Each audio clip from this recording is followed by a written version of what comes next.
రోమీయులకు రాసిన పత్రిక, అపోస్తలుడైన పౌలు గారు రాసిన పత్రిక 12వ అధ్యాయము చదువుకుందాం.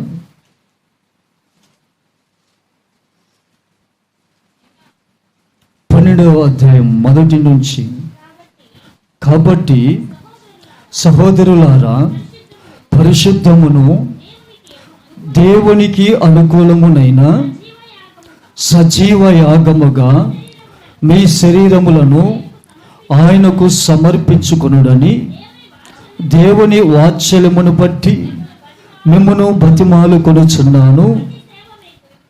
ఇట్టి సేవ మీకు యుక్తమై ఉన్నది.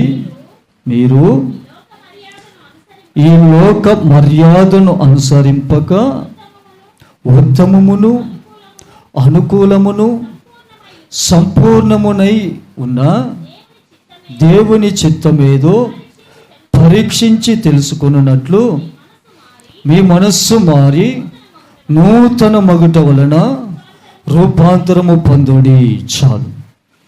ఈ యొక్క వాక్యాన్ని ప్రభు బయలుపరిచాడు. బిడ్డలకి ఈ యొక్క ఆదివారం దినమందు ఏ వాక్యం సిద్ధపరచాలి ప్రభు అని అడిగినప్పుడు ప్రభు బయలుపరిచిన వాక్యం. ఆమేన్, హల్లెలూయా. ప్రియమైన దేవుని బిడ్డలారా, ఆలోచన చేయండి. ఈ వారం అంతా, గతించిన నెలంతా ఎలా నడిచామో, మన బ్రతుకు దినములు ఎలా కొనసాగించబడ్డాయో, ప్రభు శరీరము, ప్రభు రక్తం తీసుకుంటున్న బిడ్డలు ఎలా దేవుని పరిచయంలో నడుస్తున్నాము ఒక్కసారి జ్ఞాపకం చేసుకోండి. మన ముందు దేవుని శరీరము సిద్ధపరచబడి ఉంది, దేవుని రక్తం సిద్ధపరచబడి ఉంది. ఈ యొక్క సిద్ధపరచబడిన రక్తమును నువ్వు నేను ఎలా జాగ్రత్తగా తీసుకోవాలి, ఎలా మనం జాగ్రత్తగా ఉండాలి, ఎలా దేవుని పరిచర్యలో క్రమంగా నడవాలని చక్కగా దేవుడు రాయించి ఉన్న మాటలు చూడండి. ప్రేమైందైన బిడ్డారా, ఇక్కడ భక్తుడైన పౌలు గారు ఏమని సంబోధిస్తూ రాస్తున్నారు? సహోదరులారా. ఎవరితో? సంఘముతో, రోమాల ఉన్న సంఘస్థులకు రాస్తున్న మాట ఏమని? సహోదరులారా. ఆప్యాయత. సహోదరులారా అంటే ఏంటి? అన్నదమ్ములు, ఐక్యత, ప్రేమతో. సహోదరులారా, పరిశుద్ధమును దేవునికి అనుకూలమైన సజీవ యాగముగా మీ శరీరములను ఆయనకి సమర్పించుకోండి. ఆమేన్, హల్లెలూయా. మనతో కూడా పరిశుద్ధాత్మ దేవుడు అప్పుడప్పుడు మాట్లాడుతుంటాడు. మీరు సజీవముగా మీ శరీరములను సమర్పించుకోండి. ఎలా మాట్లాడతాడు దేవుడు? ఏమండి? మీరు సజీవముగా మీ శరీరములను సమర్పించుకోండి అనగా అర్థం ఏంటంటే, పిల్లారా, మన శరీరాలు ఎలా ఉన్నాయి? దేవుని సన్నిధిలో, ప్రజెంట్ దేవుని సన్నిధిలో మన శరీరం ఎలా ఉంది? పవిత్రంగా ఉందా, అపవిత్రంగా ఉందా? ఇక్కడ బైబిల్లో రాసిపెట్టిన మాట, మీ శరీరములను ఆయనకు సమర్పించుకునుడి. శరీరములను అన్నాడు. శరీరము అంటే ఒకటి, శరీరములను అంటే అనేకమైనవి. అంటే సంఘములో ఒక్కరే ఉంటారా? ఒక శరీరమే ఉంటుందా? అనేక శరీరాలు. ఎప్పుడు ఎన్ని శరీరాలు ఉన్నాయి? అనేకమైన శరీరాలు ఉన్నాయి. కాబట్టి ఈ శరీరాలన్నీ కలిసి పరిశుద్ధతలోకి రావాలి. ఈ శరీరాలన్నీ కలిసి దీంట్లోకి రావాలి, పరిశుద్ధతలోకి రావాలి. అంటే దేవుని నామము పరిశుద్ధమైన నామము, దేవుని శరీరము పరిశుద్ధమైన శరీరము, దేవుని రక్తము పరిశుద్ధమైన రక్తము, దేవుని ఆత్మ పరిశుద్ధాత్మ, పరిశుద్ధమైన ఆత్మ. అవన్నీ మనం పొందుకోవాలంటే మన శరీరం ఎలా ఉండాలి? పరిశుద్ధంగా ఉండాలి. ఈ శరీరంలో ఉన్న అవయవాలు, ఈ యొక్క భాగాలు, శరీర భాగాలు, ప్రతి భాగము పరిశుద్ధంగా ఉండాలి. మన శరీరంలో అనేక భాగాలు లేవా? అనేక అవయవాలు ఉన్నాయి. ఏ అవయవాలు ఉన్నాయి చెప్పండి? ఈ శరీరంలో శిరస్సు, దేహము, చేతులు, కాళ్ళు, ఏమండి పైన కనపడుతున్న అవయవాలు. ఈ శిరస్సులో భాగాలు ఉన్నాయి. ఈ శిరస్సులో ఏమున్నాయి? కళ్ళు, ముక్కు, నోరు, చెవులు. ఏమండి? లోపల ఈ శరీరం భాగంలో లోపల బోన్స్ ఉన్నాయి, ఎముకలు ఉన్నాయి, బోన్స్ ఉన్నాయి. ఈ మొత్తానికి ఆధారం ఏది? బోన్స్ ఉన్నాయి, ఎముకలు, నరములు, గర్భంలో పేగులు. ఏమండి? చిన్న పేగు, పెద్ద పేగు. ఏమండి? కాలేయము, లివరు, కిడ్నీలు, గుండెకాయ, కందనగాయ. ఏమండి? అన్నీ ఉన్నాయి. ఆ యొక్క అవయవాలు వాటి పనిని చేయాలి. మరొకటి ఏమున్నాయి? శ్వాస పీల్చుకోవడానికి ఊపిరి తిత్తులు ఉన్నాయి. ఊపిరి తిత్తులు అంటే శ్వాస పీల్చుకోవడానికి ఊపిరితిత్తులు ఉన్నాయి. ఆహారం తీసుకోవడానికి, మాట్లాడడానికి ఏ పేటిక ఉంది? స్వరపేటిక. ఆహారం తీసుకోవడానికి, మాట్లాడడానికి. శ్వాస పీల్చుకోవడానికి ముక్కు ఉంది, మాట్లాడడానికి నాలుగు పెట్టాడు, తినడానికి పళ్ళునిచ్చాడు. అవునండి, ఇవ్వలేదా? పళ్ళునిచ్చాడు, పళ్ళు. ఏమండి? ఈ రక్త ప్రసరణ చేయడానికి ఏమిచ్చాడు? హృదయాన్ని ఇచ్చాడు. ఏమండి? తిన్న ఆహారం శుద్ధి చేయడానికి ఏమిచ్చాడు? ఏమిచ్చాడండి? లివరే కదా శుద్ధి చేస్తుంది. ఇదేం చేస్తుందండి? చెప్పండి, నాకు తెలియదు. ఏం చేస్తుంది? ఈ కాలేయము శుద్ధి చేస్తుంది. ఏమండి? కిడ్నీలు చేసే పని ఏ శుద్ధి? రక్త శుద్ధి. అదేనా? చెప్పండి. వాటర్ శుద్ధి రక్త శుద్ధి? చెప్పండి, నేను ప్రశ్న అడగలేదు. ఏమ్మా? ఏం చేస్తుంది? రక్తం శుద్ధి చేస్తుంది. దేని పని అది చేయాలి. ఆహారం శుద్ధి చేసేది ఏది? చెప్పండి. లేవరేనా? నిజంగా అదేనా? కందనగాయ? ఏమండి? ఇవి శుద్ధి చేస్తుంది. ఈ ఎముక చేసే పని ఎముక చేయాలి. ఈ కళ్ళు చేసే పని చేయాలి. ఈ తలలో ఇంకోటి ఒక మేము మర్చిపోయాం, ప్రధానమైంది ఏముంది? బ్రెయిన్. చిన్న మెదడు, పెద్ద మెదడు రెండు పెట్టాడు. ఇది చేసే పని ఇది కూడా. అసలు ఇది లేకపోతే నడవలేమండి. అన్నిటిని నడిపించేది ఇదే. ఇది కంటే ఎడ్డైతే మొత్తం బాడీ కట్టగట్టి చెత్త కుప్పలో పడేస్తారు. ఇది కానీ బాడైపోతే. ఏమంటే గుండె తీసేను గుండె పెడతావు, బ్రెయిన్ తీసేను అన్ని ప్రతి పార్టీని తీసి పార్టు పెడతాడు. ఆ తెలివినిచ్చింది ఎవరు? దేవుడు. అంటే వాటి పని చేస్తుంది.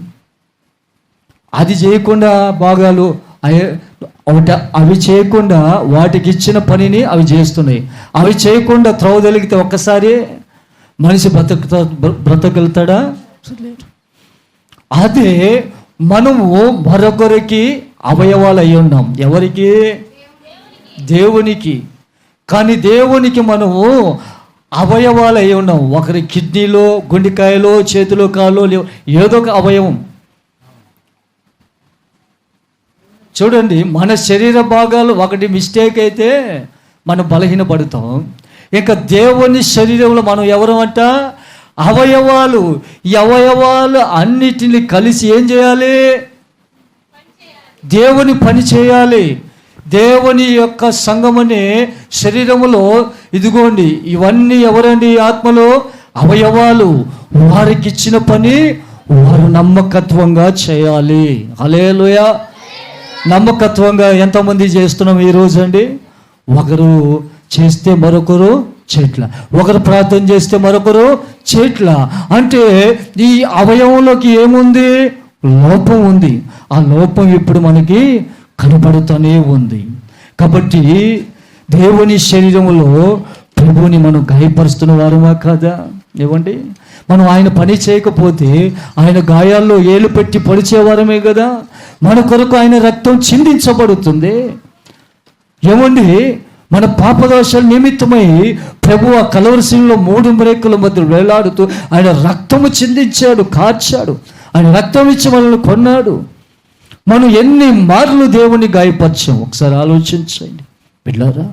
ఆయన పని చేయకపోగా ప్రభుని గాయపరిచేవారేమే ఉండం, కానీ ఆయన గాయాల్ని మానిపోయేవారుగా ఉంటున్నామా? ఒకసారి గుర్తెరగండి. ప్రియమైన దేవుని బిడ్డలారా, సజీవ యాగముగా మన శరీరాల్ని ప్రభుకి సమర్పించుకోవాలి. బలి ప్రతిష్ట అర్పణ ప్రార్థనలో ఏం చేయమన్నాడు ప్రభు? మన శరీర ప్రాణాత్మ దేహమును సమర్పించుకోవాలి. ప్రభు సమర్పించుకోలేదా? ఈ భూమి మీదకి వచ్చి ఆయన శరీరాన్ని సమర్పించలేదా? ఆయన రక్తాన్ని సమర్పించలేదా? ఆయన ఆత్మని సమర్పించలేదా? ఆయన సమర్పించాడు. బిడ్డలారా, నువ్వు నేను ఏం సమర్పిస్తున్నావు? ప్రభువు మనల్ని ఒకటి అడుగుతున్నాడు. ఏం అడుగుతున్నాడు? నీ ధనాన్ని అడుగుతున్నాడా? బిడ్డలారా, నా వైపు చూడండి. ఏం అడుగుతున్నాడు? మన హృదయాన్ని అడిగాడని మన శరీరంలో ఉన్న గుడ్డికాయని తీసి ఇమ్మన్నాడా? లేదు. హృదయములో స్థానం అడిగాడు. హృదయాన్ని అడిగాడంటే హృదయములో స్థానం, ఆ స్థానం ప్రథమ స్థానం. మన దేవుడు ఎవరండి? ప్రథముడు. ఆ యొక్క ప్రథముడిని ఆరాధిస్తున్నాము. ఆ ప్రథమైన దేవుడికి మన హృదయం అనే ఆలయంలో ప్రథమ స్థానం ఇవ్వాలి. ఈరోజు సంఘ విశ్వాసులు బిడ్డలారా, సేవకుడి కానించి ప్రతి ఒక్కరూ మన హృదయంలో ఎవరికి ప్రథమ స్థానం ఇస్తున్నాం? మీ హృదయంలో ఎక్కువగా ప్రథమ స్థానం ఎవరికి ఉందండి? దేవునికి ఉందా? దేవునికి ఉంటే దేవుని తర్వాతే ఎవరైనా. మనల్ని నిన్ను నన్ను తయారు చేసిన దేవుడే కదా. మన కన్న తల్లిదండ్రులు తయారు చేశాడా? ఏవండి, ఎవరు తయారు చేశారు? దేవుడే కదా. ఆయనకి ప్రథమ స్థానానికి ఇవ్వకపోగా కుటుంబ సభ్యులకునో, స్నేహితులకునో, పిల్లలకునో, రకరకాల వారికి ఏవండి ధనాపేక్షకునో, రకరకాల ఆశలకు, లోకాశలకునో ప్రథమ స్థానం ఇస్తున్నాం. ఏమండి, లోకంలో యవనస్తులు ఎక్కువ దేనికి ప్రథమ స్థానం ఇస్తారు? ఎంజాయ్మెంట్లకి, పార్కులకి, షికాలకి, బీచ్లకి, ఫోన్లకి ఎక్కువ ప్రథమ స్థానం ఇస్తున్నారు. లోకంలో పడిపోతున్నారు. లోకంలో పాపానికి ఎక్కువ యవనస్తులు దేనికి ఇస్తున్నారండి? పాపానికి ప్రథమ స్థానం ఇస్తున్నారు. పాపం చేయడానికి ప్రథమ స్థానం ఇస్తున్నారు, కానీ దేవునికి ఇవ్వట్లా. ఈరోజు నీవు నేను దేవుని సన్నిధిలో ప్రథమ స్థానం ఇచ్చే బిడ్డలుగా ఉండాలి. మన శరీరంలో ఎలా సమర్పించాలంట? సజీవ యాగముగా. ఎలా సమర్పించాలి? సజీవ యాగముగా. అంటే సజీవ యాగము చేయాలి, యజ్ఞ చేయాలి. యజ్ఞ చేసేటప్పుడు బలి పశువుని ఎలా వధిస్తారో అలా మన శరీరాన్ని వధించాలి. అనగా మన శరీరంలో ఉండబడి ఉన్నటువంటి పాపపు ఆలోచనలు, పాపపు కోరికలను వధించాలి. మన శరీరానికి అంటబడిన మలినాన్ని వధించాలి. ప్రభు యొక్క అగ్నిలో కాల్చబడాలి. ఆయన రక్తంలో పరిశుద్ధంగా చేయబడాలి. ఆమేన్, హల్లెలూయా. ప్రియమైన దేవుని బిడ్డలారా, మన శరీరం పరిశుద్ధంగా మార్చబడాలంటే నువ్వు మోకాళ్ళ నుంచి మోకరించి ప్రార్థన చేయాలి. అయ్యా, నీ సన్నిధికి నేను త్రోవ తొలగిపోయాను, దూరం అయిపోయాను. నీ సన్నిధిలో పొందిన మేలు నేను మరిచిపోయాను. తొలిటి దినాలు, ఏ దినాలు? బాప్టిజం పొందిన తొలిటి దినాలు నేను ఎంతగా భయభక్తులు కలిగి ప్రార్థన చేశాను. ఈ దినాన నేను ప్రార్థన చేయలేకపోతున్నాను. అదే కీర్తనలో రాసిపెట్టిన మాట. తొలిటి దినాలు నా భక్తి ఎలా ఉందని దావీదు చూసుకున్నాడు. ఇప్పుడు నా భక్తి చాటం లేదయ్యా. తొలిటి దినాల్లో నేను ఎలా చిన్న బాలుడు కానించి ఎలా నేను తంబురి సితార నాదముతో నేను గానము చేశాను. పెరిగి పెద్దవాడైన తర్వాత, రాజు హోదా వచ్చిన తర్వాత, ఇప్పుడు నేను ఎందుకు నేను విడిచిపెడుతున్నాను? నాకెందుకు ఈ మలినము అంటుంది? అమ్మా, దేవుని వైపు చూడు. రోధిస్తూ అంగలారుస్తూ ప్రార్థన చేసినప్పుడు దావీదు భక్తుడు అంటాడు, నా తల్లి నన్ను ఎలాగన్నదంట చెప్పండి. నా తల్లి నా పాపంలో గర్భం దాల్చిందయ్యా. తల్లి గర్భంలో ఉన్నప్పుడే ఈ లోకమనే మురికి నన్ను అంటింది, పాపం నన్ను అంటింది. నన్ను పరిశుద్ధపరచుదేవా, జన్మ కర్మ పాపాల నుంచి నాకు విడుదల దయచేయి, నన్ను క్షమించాయా అని పశ్చాత్తాప హృదయం కలిగి ప్రార్థన చేసినప్పుడు దేవుని కార్యం చేశాడు. దావీదు హృదయాన్ని పరిశుద్ధపరచలేదా? పరిశుద్ధపరిచినది దేవుడు అతన్ని విడిచిపెట్టాడా? విడిచిపెట్టలేదు. శాశ్వత ప్రేమతో కృప చూపించాడు. నిన్నటి దినమందు ఏ ప్రేమతో నన్ను ఆశీర్వదించాడండి. శాశ్వత ప్రేమతో దావీదుకు చూపిన శాశ్వత కృప, దావీదుకు చూపిన శాశ్వత ప్రేమ, నీకును నాకును శాశ్వత ప్రేమతో ఆయన చాలా కాలము కిందట మనల్ని ప్రేమించే ఉన్నాడు. ఆమేన్. ప్రేమించాడు. శాశ్వత ప్రేమతో ప్రేమించి ఆయన కృపతో మనల్ని నిర్మూలన కాకుండా కాపాడుతూ నడిపిస్తున్నాడు. ఆమేన్. హల్లెలూయా. కాబట్టి ప్రేమైన దేవుని బిడ్డలారా, మన శరీరాల్ని ఎలా సమర్పించుకోమంటున్నాడు దేవుడు. ఇక్కడ సంఘంలో కూర్చున్న ప్రతి ఒక్క శరీరం సజీవ యాగముగా సమర్పించుకోవాలి. సమర్పణ కలిగిన ప్రార్థనలో నువ్వు సమర్పించబడాలి. నువ్వు చేసే ప్రార్థన, నేను చేసే ప్రార్థన ఎలా ఉండాలి? దేవునికి సమర్పణ కలిగిన ప్రార్థన, సమర్పణ కలిగిన భక్తి, యథార్థమైన భక్తి, హృదయంలో నుంచి వచ్చే యథార్థమైన భక్తి, పైగా వచ్చే భక్తి కాదు, వేషధారణ భక్తి కాదు, సజీవ యాగముతో కూడిన భక్తి. చిరకాలము ప్రభువుని వెంబడించే ప్రార్థన, చిరకాలం ప్రభువుని వెంబడించే ప్రార్థన, నీ యొక్క ప్రార్థన పరలోకం చేరే ప్రార్థన, అది సజీవ యాగమైన ప్రార్థన. మన ప్రార్థన ఎక్కడికి చేరాలి? మందిరంలోనే ఆగిపోకూడదు.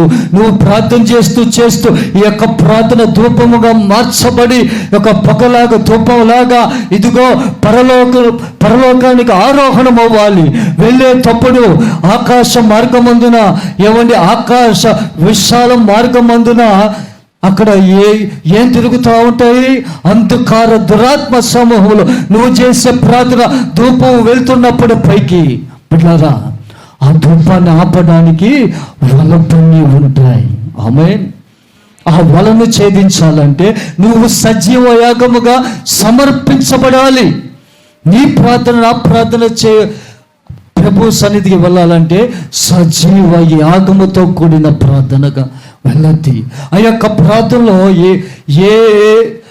ప్రార్థనలో ఏ ఇమిడివి ఉంటాయంటే దైవికమైన శక్తి. ఆమేన్. ఏమిమిడి ఉంటాయి? దైవికమైన శక్తి, అనుభవముతో కూడిన ప్రార్థన, నిందలు పడిన ప్రార్థన, రోధించబడిన ప్రార్థన, కన్నీరు కార్చిన ప్రార్థన, ప్రసవ వేదన పడిన ప్రార్థన. ఈ యొక్క ప్రార్థనలో ఏముంటాయి? ప్రసవ వేదన పడిన ప్రార్థన, కన్నీళ్లు విడిచిన ప్రార్థన, రోగాలతో, కష్టాలతో, అప్పుల బాధలతో, నిందలతో, అవమానాలతో భారం భరించిన ప్రార్థన ఈ యొక్క ప్రార్థనలో తాగబడి ఉంటుంది. ఆ యొక్క ప్రార్థనలో తాగబడి ఉన్నప్పుడు, అలా చేసినప్పుడు పరిశుద్ధాత్మ దేవుడు ఆ యొక్క ప్రార్థనని ఎలా నింపుతాడంట? ఆయన శక్తితో నింపుతాడు. ఆమేన్. ఆయన బలముతో నింపుతాడు, ఆయన ఆత్మతో నింపుతాడు, ఆయన రక్తముతో నింపుతాడు, ఆయన కన్నీటితో నింపుతాడు. అలా నింపినప్పుడు ఇదిగో ఆకాశ మండలం ముందు ఏ దురాత్మలు అడ్డగించలేవు యొక్క ప్రార్థనని. ఈ దురాత్మలు కూడా అడ్డగించలేవు. ఆ యొక్క ప్రార్థన డైరెక్ట్ దేవుని సన్నిధికి చేరద్ది. యేసయ్య పాదాల దగ్గరికి చేరి యేసయ్య పాదాల్ని కదిలిస్తుంది. ఈరోజు నీ ప్రార్థన, నా ప్రార్థన ఇక్కడే కదిలించలేకపోయింది, అక్కడికి వెళ్ళి కదిలించలేక ఉందా?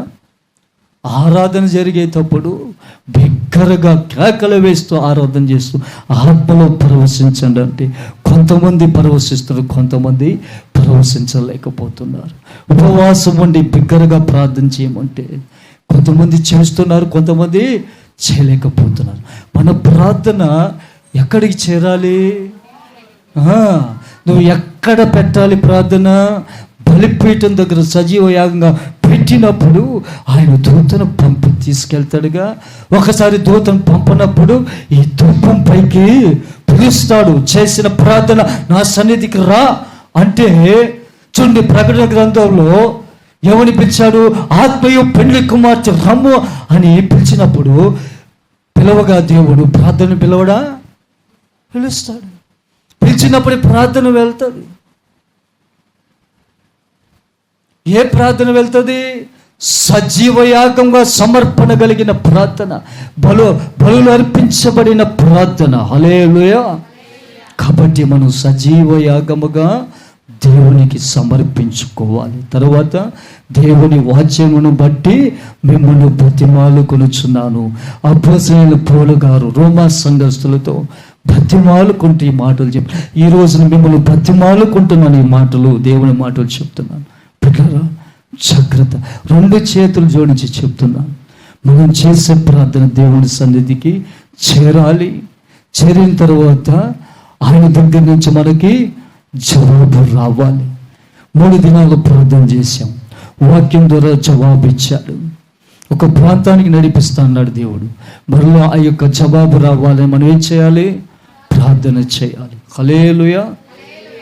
ఇట్టి సేవ మీకు యుక్తమైనది. ఏ సేవ యుక్తమైనది? సజీవ యాగముగా ప్రార్థన చేసే సేవ.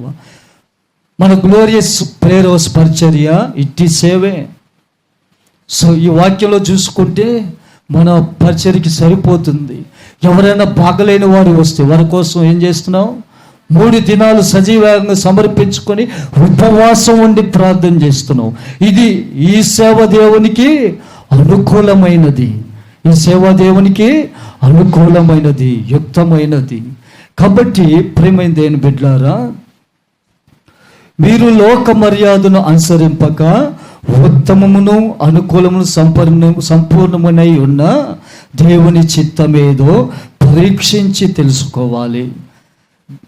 చూడండి, ఈ లోక మర్యాదను అనగా ఈ లోక ఆచార్యాల్ని మన శరీరానికి వంట పట్టించుకోకూడదు. ఏమండి, ఈ లోకంలో దేవుని పిల్లలకు ఈ లోకంలో నుంచి ప్రత్యేకంగా వేర్పాటు చేయబడ్డాం. మనం ఏ తల్లి, ఈ లోకంలో నుంచి మనం ఏం చేయబడ్డాం? ప్రత్యేకంగా ఏర్పాటు చేయబడిన వారిని. దేవుళ్ళు జన్మించిన బిడ్డలు ఈ లోకంలో నుంచి ప్రత్యేకంగా ఏర్పాటు చేయబడిన వారిని. ఈ లోక మర్యాదలు, ఇంతకుముందు నువ్వు లోక మర్యాదలు, లోక ఆచారాలు, లోకపు అలవాట్లు, ఈ లోకంలో ఉన్న శరీర కోరికలన్నీ అనుభవించావు. దేవుని బిడ్డగా నువ్వు రూపాంతరం పొందిన తరువాత ఈ లోక మర్యాదలు నీలోకి రాకూడదు, నాలోకి రాకూడదు. ఒకవేళ మరలా వస్తున్నాయి అంటే నువ్వు దేవునికి సజీవ యాగముగా సమర్పించుకోవాలా. సమర్పణ కలిగిన ప్రార్థన లేదని అర్థం. కాబట్టి దేవుని పిల్లలుగా మనము ఉండడం లేదు. మన ప్రార్థన మనల్ని ఎవరు గుర్తించాలి? దేవుడు. మన ప్రార్థన ఎవరు అంగీకరించాలి? ఇప్పుడు ఎవరు అంగీకరించాలని ఇంత గొప్పగా వాక్య పరిచర్య జరుగుతుంది, ఆరాధన చేసి ఎవరు అంగీకరించాలి? దేవుడు అంగీకరించాలి. దేవుడు అంగీకరించే ప్రార్థన మనలో ఉండాలి. మనం చేసే ప్రార్థన ద్వారా ఎవరు సంతోషం పొందాలి? దేవుడు అండి. నిజంగా మనం చేసే ప్రార్థన ద్వారా దేవుడు సంతోషపడుతున్నాడా? చెప్పండి.